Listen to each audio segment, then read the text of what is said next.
com direitos humanos, certo? Principalmente no que a gente fala na questão da destruição da família, porque muitas vezes eles utilizam a pauta dos direitos humanos para destruir os princípios e valores da família. Como é que vai ser esse desafio lá no Senado? Ô, Rodrigo, além da Comissão de Direitos Humanos, eu hoje também pertenço ao Conselho de Ética do Senado. Eita! Quando eu entro no Senado, eles querem me cassar. O primeiro processo de cassação do Senado, dessa legislatura, eu tomei posse dia 1º de fevereiro, 4 da tarde. Dia 2 de fevereiro, 8 da manhã, o primeiro processo de cassação que entrou no Senado, qual foi? O da Damares, por ter matado índiozinhos Yanomami. Olha a loucura. Eu não só virei, não foi nem aceito o processo, como eu me tornei membro da Comissão de Ética. Agora quem caça é Damares. E para quem conhece a senadora Damares, eu falo isso porque eu já vi palestras, ela ministrando palestras, quando ela fala sobre essa questão, principalmente da cultura indígena, ela é apaixonada por isso, certo? Principalmente por defender, certo, as crianças indígenas, né? E assim, falar que ela matou índios e Yanomamis é uma loucura, para quem não acompanha, uma mentira do caramba, assim. Ela, inclusive, tem uma filha adotada, certo? Que é indígena, certo? É uma pessoa maravilhosa e assim, é uma loucura, é aquele negócio, a narrativa que muitas vezes a esquerda tenta colocar para tentar destruir a imagem das pessoas. Então, por estar no Conselho de Ética agora, e vocês sabem que eu não me omito, já causei um desconforto e agora o meu partido ganha a Comissão de Direitos Humanos. Eles jamais imaginavam que o meu partido ia pedir essa comissão. E o meu partido, quando pediu, pensou em mim. E agora, assumindo a comissão, os ataques estão sendo quando eu assumi quando ministra. Por quê, Rodrigo? Eu sou universalista.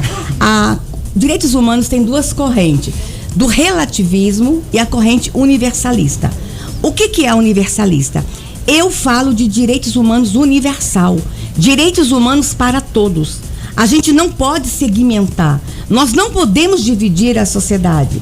A criança indígena tem o mesmo direito que a criança urbana, ou o mesmo direito que a criança negra, o mesmo direito que a criança cigana. É isso, universalização dos direitos.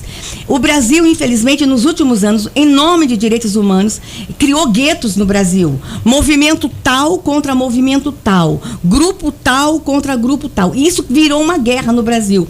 E quando eu assumi como ministra, eu mandei um recado para os relativistas. Eu vou trabalhar a universalização dos direitos. Eu vou pegar a Declaração Universal dos Direitos Humanos e nós vamos trabalhar aqueles direitos. Porque todo mundo, quando fala em direitos humanos, só pensa no quê? Nas cotas raciais e nos presídios. Não, gente. Direitos humanos é muito mais que isto. Não vou fazer nenhuma afronta às cotas raciais, é direito adquirido, estão lá, garantidos. Mas assim, Rodrigo, as pessoas esquecem que saneamento básico é direito humano. Isso é verdade. Está na Declaração Universal dos Direitos Humanos. Direito à água potável é direitos humanos. Então eu vou trabalhar o direito humano como todo. É dessa forma que eu vou trabalhar. E vou, Rodrigo, buscar ainda alguns grupos que estão invisibilizados. Por exemplo, Rodrigo, nós temos no Brasil 1.200.000 indígenas, mas temos 1,5 milhão de ciganos. Por que ninguém fala de ações e políticas públicas para os ciganos no Brasil? Povo tradicional que está aqui desde 1500 e a gente não está cuidando do cigano.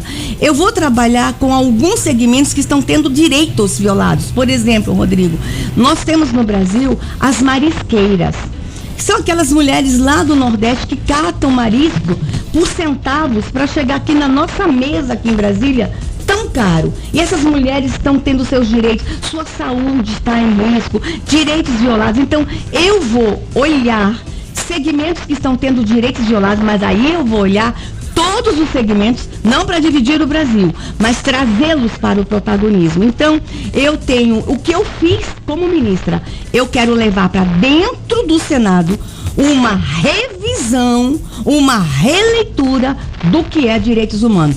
E aí, claro, Rodrigo, vai ser a Comissão das Crianças.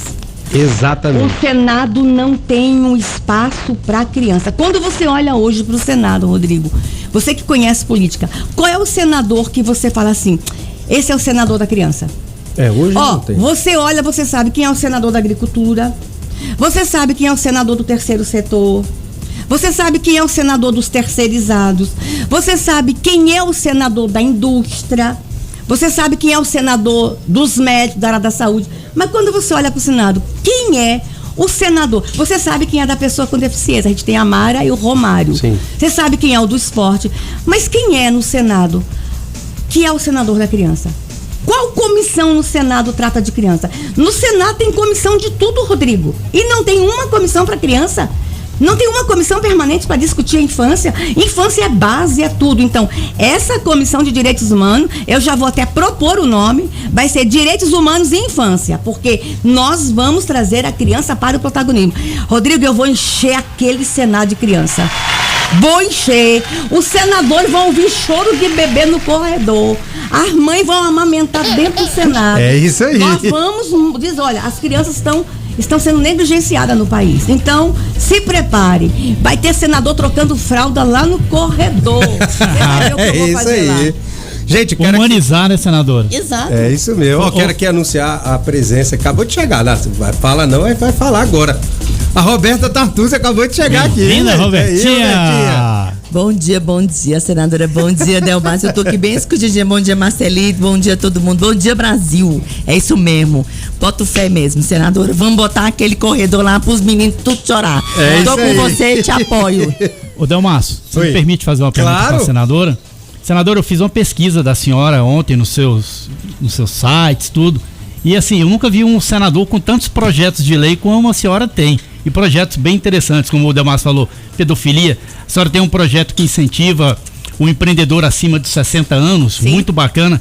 E eu vi um que atinge diretamente meu trabalho. Meu trabalho é voltado para os condomínios, que é o seguinte: criminaliza a fabricação, o transporte, o uso e a venda indevida de linhas ou materiais cortantes e o ato de empinar pipas, papagaios, raias, pandorgas ou semelhantes, utilizando linhas cortantes. A senhora pode falar um pouquinho pra gente desse projeto? Porque assim, realmente é algo que passou da hora de acabar, né? E se você disser que eu tô muito triste, porque eu tô perdendo isso. É mesmo? Eu não imaginava que o movimento dos pipeiros no Brasil fosse tão forte. E hoje eu ganhei, Rodrigo, mais um grupo de inimigos, os pipeiros. Você sabia que no dia de discutir esse projeto, e eu discuti para proteger a população, quantas pessoas estão morrendo por carro da linha com cerol no Brasil? É um perigo, os motoqueiros, né? Crianças, caminhoneiro, todo mundo sendo acidentado. Aí eu entrei com o projeto para proibir a linha cortante. Porque quando eu era criança, a gente via os meninos amassando vidro com cola e botando na linha. Mas hoje não precisa. Vende-se linhas cortantes. Tem uma linha chilena, a tal de linha chilena. Eu vi um vídeo, aquela linha chilena, ela corta o capacete. Ela pode degolar quem tá andando de... Ela corta a perna. Tem um monte de... horrível, perigo tem mesmo. Motoqueiro que está sem perna. Mas por que ele está sem perna se a linha vem por cima? Porque a linha desce, gruda no para-choque do caminhão e fica ali balançando. O motoqueiro passa, só aquele balanço da linha, ela corta a perna de um motoqueiro. Tanto te falar, eu entrei. Aí a Associação Nacional dos Pipeiros, acredita nisso? Foi para dentro do Senado, fez uma briga e que vai poder usar a linha de cerol e a linha cortante nos pipódromos. Peraí. Quem vai controlar o vento? Será que eles fizeram acordo com São Pedro? Que o vento vai bater só em cima do pipódromo? Gente, o vento pode tirar essa pipa de cima do pipódromo e levar longe. Resultado, os senadores estão fazendo acordo que vai continuar. Só que aí o que acontece? O cara ali na feira, ali na esquina, vai estar vendendo linha chilena. Eu vou mandar a polícia, porque aqui não tem pipódromo. Aí ele vai dizer, não, eu só tô vendendo pra pipeiro que vai jogar lá, brincar lá no pipódromo. Mentira, eu não vou ter controle. Se aprovar como eles querem, eu não vou ter controle em cima da linha chilena, não vou. Na realidade, precisava proibir a venda dessa linha no Brasil inteiro, né? Além de também penalizar quem utiliza. Tem uma história, aqui em Brasília, isso quem me procurou na época foi o presidente da Associação dos Motoboys, né? De que lá em Sobradinho 2 teve um entregador um entregador de aplicativo, que ele tava passando, tava subindo e pegou essa linha, foi degolado. Ele foi degolado. E aí o que aconteceu? Eles começaram a pegar aquelas antenas de rádio e colocarem na frente da moto, porque ela segura a linha, mas mesmo assim ela pode cortar o capacete caso ela passe por cima. Alguns pegaram um pedaço de ferro assim, ó, e bem na ponta eles dobraram assim pra linha vir e ela segura. Mas sabe o que aconteceu? Começou a ter acidente quando, por exemplo, o motoqueiro cai. Esse ferro estava entrando no pescoço. Isso. Então, a alternativa que eles encontraram para segurar a linha estava colocando em risco também a vida deles. Então, assim, vamos soltar pipa sem linha cortante? Por que o pipódromo não pode fazer os festivais e as competições sem linha cortante?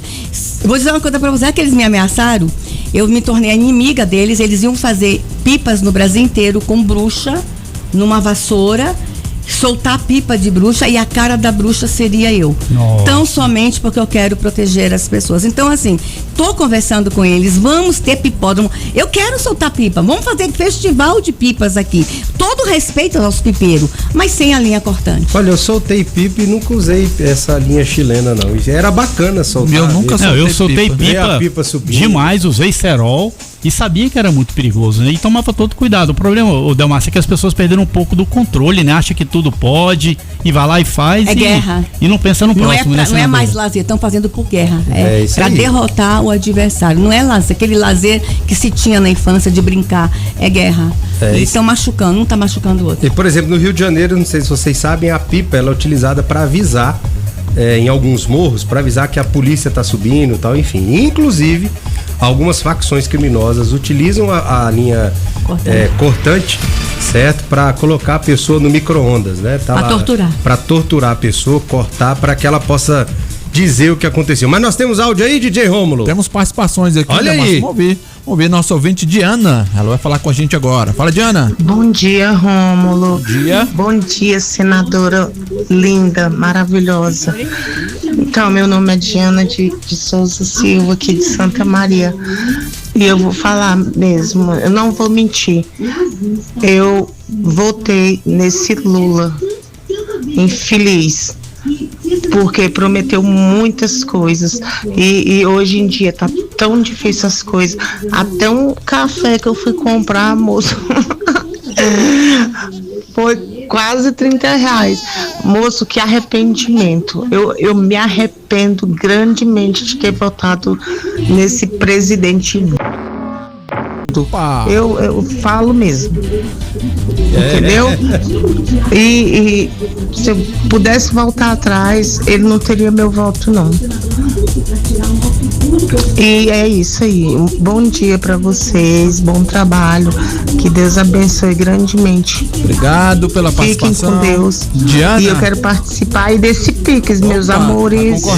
Diana, vou fazer só um pedido aqui pros nossos queridos ouvintes, pra eles não soltarem palavrões. Porque não tem como eu filtrar. As pessoas estão revoltadas, né? Isso que é um reflexo do Brasil. Ela falou em nome de muitos brasileiros. As pessoas estão muito chateadas com o governo federal na política econômica. Muito chateadas. E a gente tem entendido, inclusive parlamentares também mudando de lado. A própria eleição da mesa do Senado e da Câmara mostrou isso. A nossa economia está realmente correndo risco. Diana, entendo o seu desabafo, entendo, muitos brasileiros estão neste momento fazendo o mesmo desabafo. Não está fácil, nós vamos ter muitos problemas econômicos nos próximos dias. Nós temos aqui a participação também do Santiago, tá mandando um abraço para Damares, Delmárcio também. Santiago, muito obrigado pela sua participação. Nós temos aqui a ouvinte Silvana, lá de Formosa. Damares, sou sua fã, parabéns pelo seu trabalho, me sinto representada. Um forte abraço a todos aí do programa. Muito obrigado aí pela participação também do Conde, que está ligadinho com a gente. Alô, Conde, daqui a pouco vamos passar seu áudio aqui. Tem também a participação da Simone do Novo Gama, o Entorno em Peso, ligado com a gente, aqui ouvindo o Sabadão Atividade, hoje em especial recebendo a senadora Damares. E falar do entorno, a senadora Damares Alves estava rodando o entorno inteiro. Ontem esteve em Cocalzinho e Alexânia, não é isso? Antes de ontem em Alexânia, ontem em Cocalzinho. Você sabe que estão me chamando de mamãe do entorno? Olha aí. Eu tô achando ótimo essa frase. E foi muito legal lá em Cocalzinho. Quero mandar um abraço para o prefeito, os vereadores, toda a cidade. Fizeram festa para me receber. Olha aí. Com cartazes, com um outdoorzinho assim, em todo que é lugar. Eu me senti muito, muito bem recebida lá ontem. E assim, fazendo parceria com os prefeitos para ajudar os prefeitos nas políticas públicas. E que quanto mais se ajuda o entorno, também ajuda o Distrito Federal, porque muitas cidades do entorno, para quem não sabe, alguns serviços, não por culpa dos prefeitos, mas por falta de investimento, alguns serviços ficam precarizados e as pessoas acabam vindo para o Distrito Federal para serem atendidos. Mas, senador, antes de passar o próximo áudio, eu queria tocar num assunto que, na realidade, isso me afeta diretamente. A gente, inclusive, lá na secretaria, a seu pedido, nós estamos começando a fazer esse debate, que é em relação às famílias atípicas no Brasil e principalmente aqui no Distrito Federal. Para quem não sabe, gente, eu tenho uma filha que tem uma deficiência, ela tem deficiência múltipla. A Manuela, ela tem a CDKL5, que é uma síndrome raríssima. No Brasil só existem 1.100 pessoas no Brasil inteiro que tem a CDKL5. No Distrito Federal somente 2 pessoas têm, que é a minha filha e a filha da Catiele Fischer. Para quem não conhece a Catiele Fischer, quero trazê-la aqui na rádio. A Catiele, ela foi a precursora do canabidiol no Brasil. Inclusive teve até um documentário feito pela Super Interessante sobre ela, porque ela trouxe o canabidiol para os Estados Unidos. A filha dela tinha, só para vocês terem uma ideia, gente, pra vocês estão ouvindo, a filha da Catiele tinha 72 crises convulsivas por dia. E ela usou o canabidiol e reduziu de 72 para 2 crises por dia. Ou seja, teve uma melhora significativa. Então, a minha filha Manuela e a filha da Catiele têm a mesma síndrome. Minha filha também é autista e tem uma síndrome, e por causa da CDKL5 ela não anda e não fala. E o que acontece? A gente sabe que as pessoas com deficiência, graças a Deus, a pauta da pessoa com deficiência, do direito da pessoa com deficiência, ela tem avançado bem. Você tem hoje o Estatuto da Pessoa com Deficiência, você tem várias políticas públicas, né, voltadas à pessoa com deficiência. Precisa avançar mais, claro, mas chegou um momento, senador, a senhora não acha que chegou o momento da gente também pensar nas famílias atípicas, ou seja, de cuidar de quem cuida? Sim.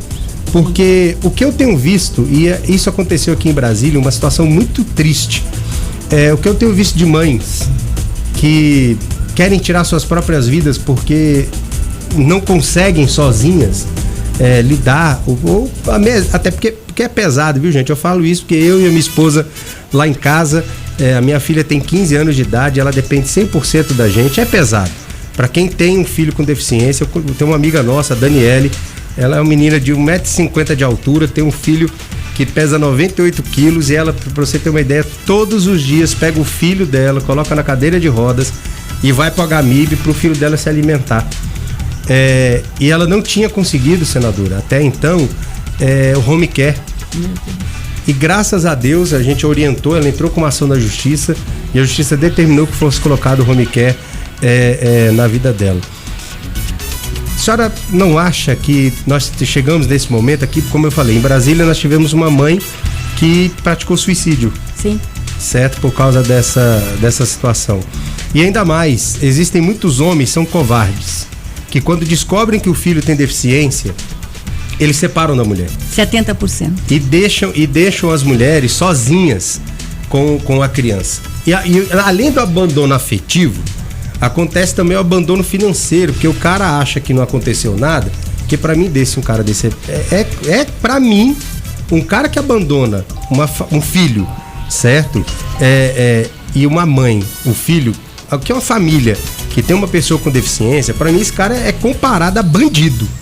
Isso pra mim é sem caráter, é banditismo isso, certo? E posso falar isso com propriedade, porque tenho uma família, sou casado há mais de 20 anos com a mesma mulher, certo? Nunca traí minha esposa e não abro mão da minha família de jeito nenhum.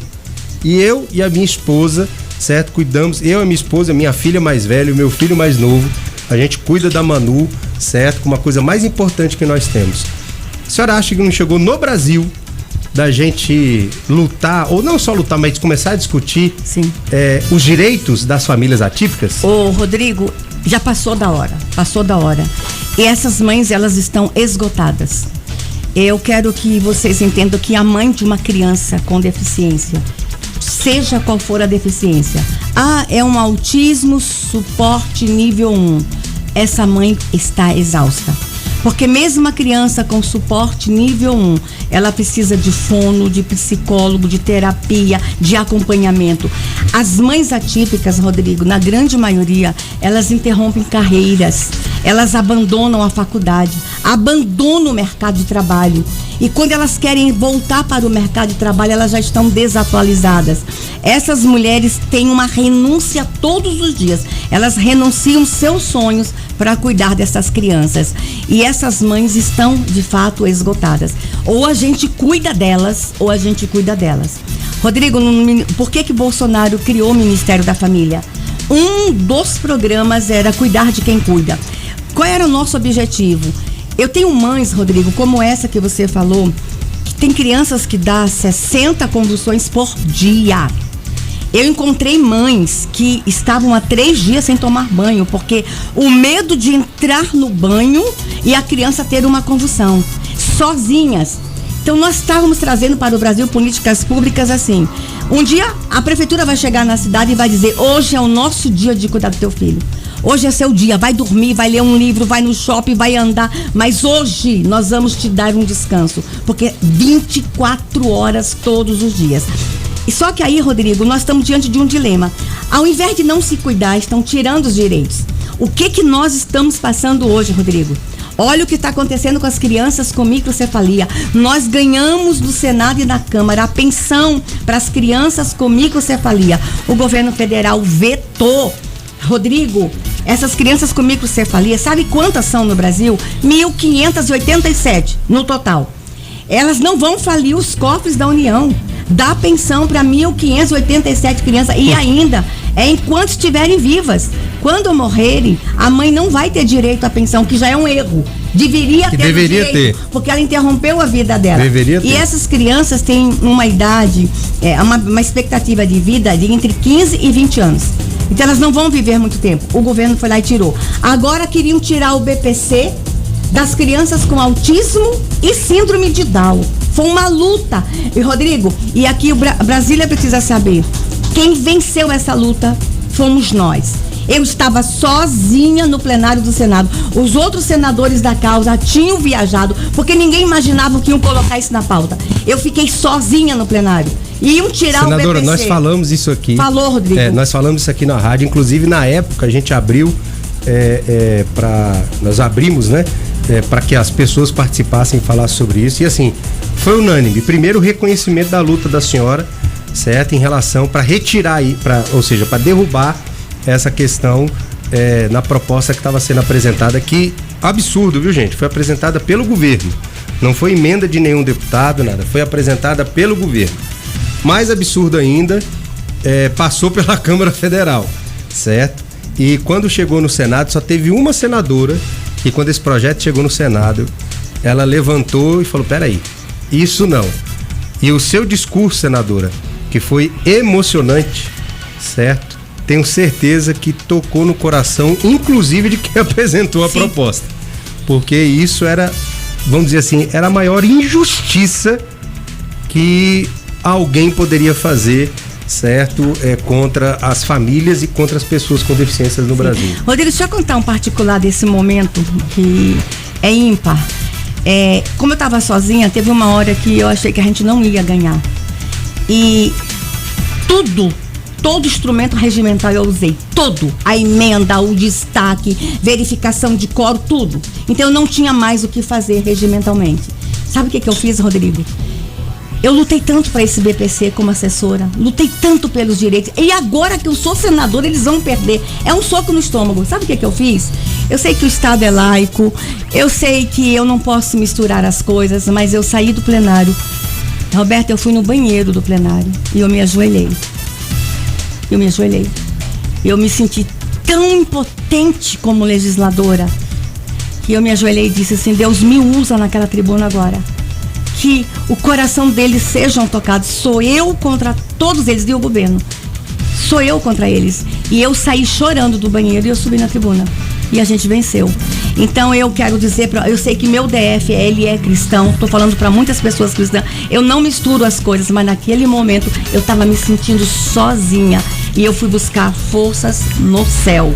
E deu certo, mas aí as investidas continuam, a gente ganha aquele ponto, as investidas continuam. Nós vamos ter que cuidar das mães atípicas. Por exemplo, Rodrigo, uma coisa que a gente pode fazer, hoje a gente tem o home office.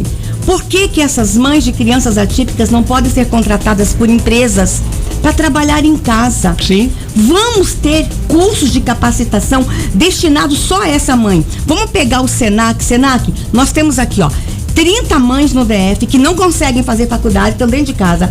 Vamos dar uma faculdade para essas 30 mães, numa área que ela pode conseguir emprego, mas já dá a faculdade já com a garantia do emprego. Você já pensou? A gente levar o computador, dar o curso, dar a faculdade e ela conseguir trabalhar de casa, porque hoje é possível trabalhar de casa. Sim. Então a gente vai ter que ter políticas públicas para essas mães.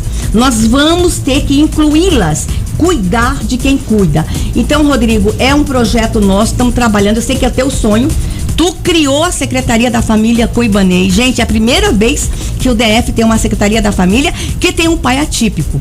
Então, o Rodrigo não está falando isso porque ele ouviu falar, ele vive essa realidade. E aí, Rodrigo, a sua esposa dá conta porque tu tá do lado. Vocês dois estão ali do lado. Você trabalha muito, muito. Então, assim, imagina aquela que não tem um marido, cara. Então, a gente vai ter. Parabéns por você estar fazendo isso na secretaria. Vamos ter que ter mais dinheiro, você tem que alcançar mais mães. Mas eu quero, a partir da tua experiência, atenção, Brasília, escuta o que eu estou falando. A Secretaria de Família, que o Rodrigo está sob a coordenação, está tendo um projeto para, se der certo, a gente levar para o Brasil inteiro. Daqui para o Brasil inteiro. Mães atípicas. Cuidar de quem cuida. E olha, senadora, a primeira coisa que a gente precisa garantir é o direito, na minha visão, das famílias atípicas. E aí, a senhora sabe que eu gosto de escrever, né? Gosto de fazer projeto de lei. Nós estamos fazendo uma audiência pública, eu preparei um anteprojeto de lei e vou levar o governador Ibanez para que ele possa mandar para a Câmara Legislativa. E aqui eu já quero pedir para que a senhora possa apresentar no Senado, que é o Estatuto da Família Atípica. Opa! Que nesse estatuto vão se garantir os direitos da família atípica. Primeiro, o direito a home office. Segundo, o direito à qualificação profissional, como a senhora falou, com ações direcionadas. O direito, por exemplo, em algumas cidades não existe no Brasil, aqui em Brasília tem, mas que é a passagem gratuita no transporte público, não no transporte interestadual, mas no transporte coletivo, para, não para a pessoa com deficiência, mas para quem está acompanhando, certo? A prioridade, por exemplo, no atendimento da saúde, não da pessoa com deficiência, mas a pessoa que da família, né, que cuida da pessoa com deficiência. E uma outra coisa também, aí eu faço uma pergunta, né? A gente, por exemplo, o Estado, ele tem condições de fazer isso. Que o meu sonho é que todos os governos possam fazer concurso público para contratar cuidadores. E aí o seguinte, esses cuidadores ficariam disponibilizados, certo? Para entrarem na casa dessas famílias, para ajudarem essas mães, para ajudarem os pais. Negligenciada. Esse estatuto que você está fazendo, eu acho que ele vem numa boa hora. Já pensou o hotel ter um cuidador para que a mãe possa dar um mergulho e esse cuidador preparado para cuidar com atividades sensoriais para sua criança? Por que a gente não pode fazer? E eu vou dizer uma coisa, e esse público é grande, e esse público precisa ser visto. Está cada dia mais o número de criança com algum transtorno, alguma deficiência aí presente. Então o Brasil vai ter que se adaptar. E aí vou fazer uma crítica. Tu é deputado, tu é secretário, mas tu é pastor.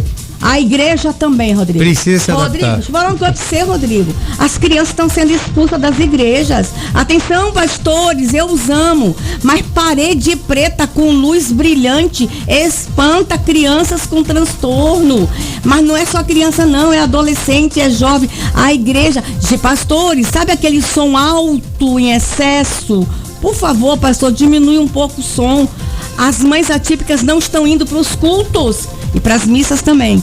Então, assim, a igreja não está pronta, a sociedade não está pronta, o poder público não está pronto. Eu acho que esse estatuto vem pra gente chamar todo mundo para um grande debate. Parabéns, Rodrigo. Eu, por exemplo, eu batizei, eu sou pastor, para quem não sabe, minha filha fez 15 anos e eu batizei minha filha. E a primeira vez eu fui levar minha filha para tomar Santa Ceia, eu não consegui ficar com minha filha dentro da igreja por causa das luzes. E aí as luzes despertaram nela. Na realidade, ela teve algumas crises ali durante o culto, que no meio do culto eu tive que sair. Então, assim, o Brasil precisa se adaptar, não só a pessoa com deficiência, mas a família da pessoa atípica. Porque, por exemplo, para ir para a igreja no domingo, ou eu ou minha esposa temos que ir. Pois é. Vai num domingo a minha esposa, no outro domingo vai eu, no outro domingo vai minha esposa. E aí eu te faço uma pergunta, né? Se a comunhão, ela é familiar... Sim. Eu tô separando família na hora do culto. Exatamente, tá separando a família na hora do culto, na hora que precisa estar ali. Sim. Certo? Então, é uma questão que nós precisamos discutir. E aí, senador, o mesmo estatuto que nós vamos discutir aqui, eu vou passar para a senhora, porque o estatuto faça compromisso aqui no DF, público aqui. E como a senhora está na Comissão de Direitos Humanos, eu acredito que levantar essa pauta para cuidar de quem cuida. E ainda mais, eu vou ser mais assertivo ainda, que neste caso, senadora, a gente precisa penalizar. Esses homens são covardes, que abandonam as famílias só porque o filho tem uma pessoa com deficiência. Sim. E aí, posso falar rasgado aqui, gente? Posso? Posso mesmo? Não, vou falar. Fale. E aí o seguinte, o cara abandona a mulher, não cuida do filho, a mulher fica lá cuidando do filho, fica exausta, e à noite o cara quer ter relação sexual com a esposa. Sim. E aí a mulher não dá conta, porque não tem ser humano no mundo que dê conta disso, é sério, gente, eu falo que eu vivo isso, certo? Aí ele abandona a mulher ou vai trair a mulher, porque a mulher não tá tendo relacionamento. Um cara desse, na minha visão, senadora, tem que ser punido. Como eu falo, para mim um cara desse é bandido. Eu até digo que precisa incluir essa questão no Código Penal para que um homem casado, quando descobre que seu filho ele tem deficiência, ele precisa ter, certo? Caso ele abandone, ele precisa ser penalizado. Precisa ser, porque isso para mim um cara desse é bandido. Se ele se divorciar, porque casamentos podem acabar, ele se divorcie da esposa, mas não da criança, Rodrigo. Exatamente. Tá? Que compartilhe com ela o cuidado. Fique um final de semana com essa criança para dar um descanso para essa mãe. Dê uma pensão um pouquinho maior, se limita a 30% do que ele ganha. Essa mãe tá gastando quanto? Mas ela não tá gastando só o dinheiro, tá gastando a vida dela também, né? Rodrigo, eu acho que é uma discussão para o dia de hoje. É a era dos transtornos, Rodrigo. É a era das depressões, é a era das ansiedades. A gente vai ter que fazer essa discussão pé no chão e vamos começar aqui em Brasília, porque é daqui pro Brasil. Vamos começar. Conte comigo, Rodrigo, nessa luta e vamos avançar nessa pauta. Vamos sim. Oi. Posso dar uma sugestão? Deve. Vamos dar uma pausa, tocar uma música para o nosso ouvinte também ficar feliz e ele poder pensar o que ele vai perguntar para a senadora. Manda seu áudio 99929-1071 e a gente vai colocar no ar. Enquanto isso, a senadora vai ter que tomar uma aguinha, um café, porque ela também é filha de Deus, né? Eita! É isso aí.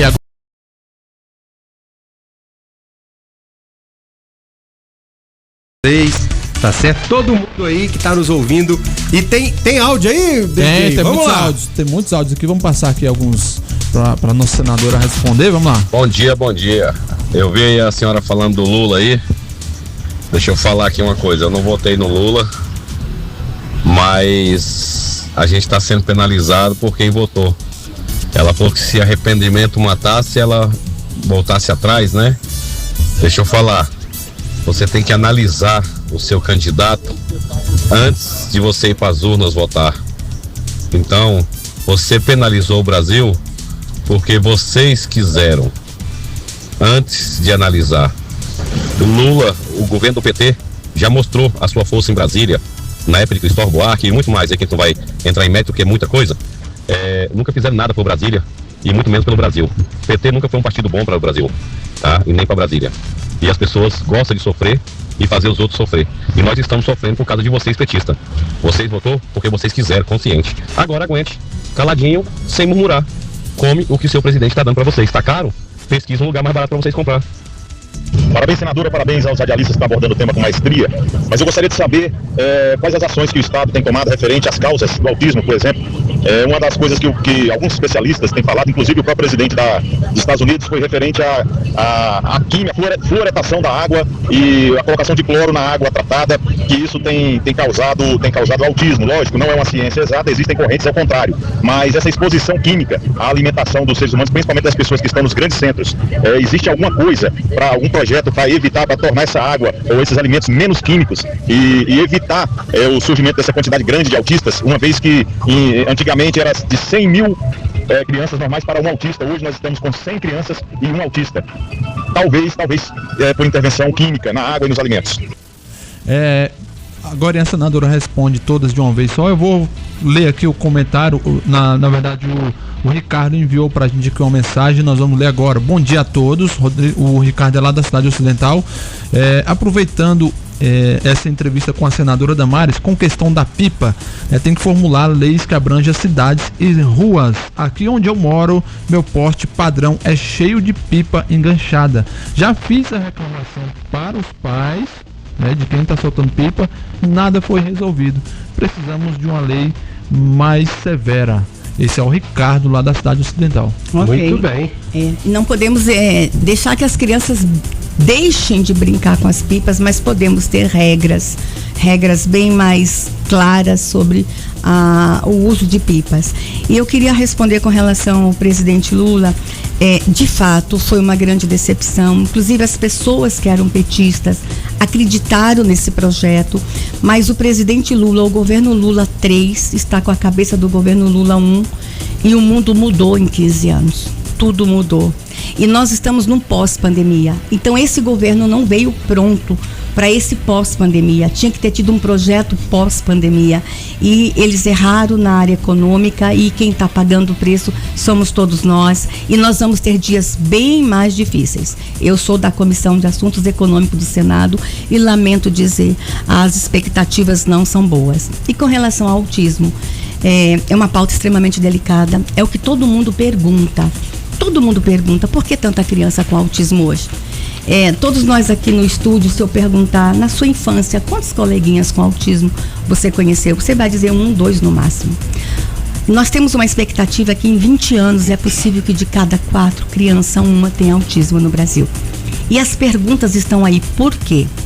Nós não temos respostas científicas ainda para explicar o que está acontecendo. A Unicamp está com um trabalho de pesquisa incrível para a gente tentar, pelo menos, dar uma resposta para esta família.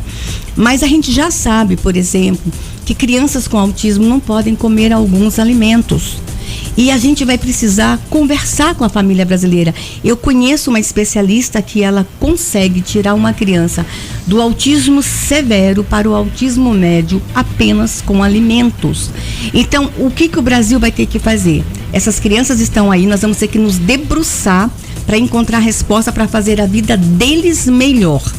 Descobrir o porquê, a ciência está pesquisando, mas é claro, muitas crianças no passado tinham autismo, mas não tinham diagnóstico e eram tratadas de uma forma muito violenta, bruta no passado. Algumas ficavam até escondidas dentro de casa, é por isso que a gente não via. Mas assim, é um assunto sério, cabe serenidade, a ciência está pesquisando e a gente vai ter que entender o que está acontecendo, mas o mundo é deles, sejam bem-vindos. E eu quero falar para as famílias de crianças com autismo, eles podem chegar aonde eles quiserem. Meu maior assessor jurídico no ministério era uma pessoa com autismo. Eu tenho dentro do meu gabinete pessoas com autismo, profissionais. Nós temos gênios, nós temos grandes gênios nessa área. Quem sabe eles não estão dando origem a uma nova geração de gênios. Senadora, que a gente está chamando de autistas. Eu tenho um sobrinho, o nome dele é Átila, ele tem 3 anos, ele toca uma bateria que é um negócio impressionante. E ele tem autismo. Eu vou dizer, é possível que eles não sejam autistas, mas sejam os gênios e nós não estamos entendendo. Então, assim, daqui a 40 anos eles serão nossos deputados, nossos senadores, nossos médicos, nossos pilotos. Todos eles vão ser bem-sucedidos. É só a gente se preparar, ajudar essas mamães que não estão sabendo lidar com o assunto. Mas olha, Brasil é deles e eles vão ser muito felizes nessa nação. É isso aí, gente. A assessoria da senadora Damares está aqui me cutucando, que ela tem outra agenda. Tá falando assim, ela tem que sair. Eu falei, que tem que sair o quê? Mas infelizmente chegou o final. Cadê aquele áudiozinho que faz assim? Ô Delmácio, deixa eu fazer mais uma perguntinha pra senadora aqui. Antes mas tem dela... que cadê aquele áudio que faz assim? Mas essa aqui é pra botar fogo no parquinho, tá? Eita! Ó. Bora. Tá rolando aí no ar, o pessoal já tá comentando muito que já existe um projeto na Câmara que vai mudar a lei da ficha limpa, reduzindo a penalização para os que caíram na malha, né? De 8 para 2 anos, para que o nosso presidente Bolsonaro possa ser candidato. A senhora está sabendo dessa história, senadora? Tô, mas Bolsonaro não aceita nada que fragilize as ações anticorrupção. Não. Se for para beneficiar ele vai dizer eu não quero, tá?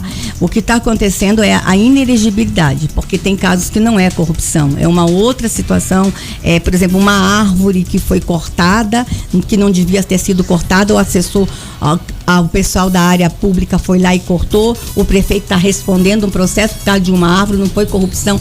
Então eles estão querendo discutir essa inelegibilidade por ações graves. Por exemplo, é justo o Bolsonaro ser inelegível por ter se reunido com embaixador, sim, claro. Quando corruptos que roubaram milhões não estão inelegíveis. Então é essa discussão, tá? Não é para fragilizar a lei do ficha limpa não, porque ele não vai aceitar nenhuma fragilização da lei do ficha limpa. Para ficar claro pro ouvinte, então seriam casos leves. Casos leves, tá? Eu não acho que um prefeito, que alguém cortou uma árvore, o homem que pode lá na rua... Tem casos de limpeza de lote particular, sim. Às vezes o lote tá lá sim. Com lixo excessivo, o prefeito manda limpar lá e ele é penalizado por aquilo. Deixa eu falar sobre essa questão, sobre a lei da ficha limpa. Primeiro o seguinte, eu vi a fala do presidente Bolsonaro, ele em nenhum momento falou pra tipo assim, vamos liberar todo mundo. Não foi isso, tá?